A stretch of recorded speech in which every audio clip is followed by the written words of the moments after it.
আব্দুল্লাহ ভাই জিন্দাবাদ জিন্দাবাদ। আসন্ন ত্রয়োদশ জাতীয় সংসদ নির্বাচন উপলক্ষে মুন্সিগঞ্জের সিরাজদি খান উপজেলার ইছাপুরা ও মালখানগর ইউনিয়নে বিএনপি এমপি প্রার্থী শেখ মোহাম্মদ আবদুল্লাহর পথসভা ও গণসংযোগ অনুষ্ঠিত হয়েছে।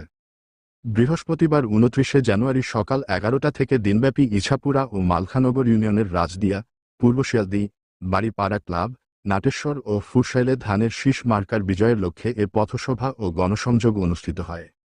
এ সময় প্রধান অতিথি হিসেবে উপস্থিত ছিলেন মুন্সিগঞ্জ ১ তথা সিরাজদি খান ও শ্রীনগর আসনের বিএনপি সংসদ সদস্য প্রার্থী ও সিরাজদি খান উপজেলা বিএনপি সভাপতি শেখ মোহাম্মদ আবদুল্লাহ। বিশেষ অতিথি হিসেবে বক্তব্য রাখেন উপজেলা বিএনপির সাবেক সভাপতি আব্দুল কুদ্দুস ধীরন, সাধারণ সম্পাদক এম হায়দার আলী, সহ সভাপতি ওয়াহিদুজ্জামান মিলন, সহ সম্পাদক মাসুম ওর রশিদ। আরও উপস্থিত ছিলেন বিশিষ্ট ব্যবসায়ী ও সমাজসেবক মাহবুবুর রহমান স্বপন, ইছাপুরা ইউনিয়ন বিএনপি সভাপতি নাজমুল হোসেন, সাধারণ সম্পাদক নুরুল ইসলাম, সাবেক সভাপতি কাজী কামরুজ্জামান লিপু, মধ্যপাড়া ইউনিয়ন বিএনপি সভাপতি আজিম আল রাজি, মৎস্যজীবী দলের সভাপতি মোহাম্মদ মুছা শেখ সহ বিএনপি অঙ্গ সংগঠনের নেতৃবৃন্দ উপস্থিত ছিলেন।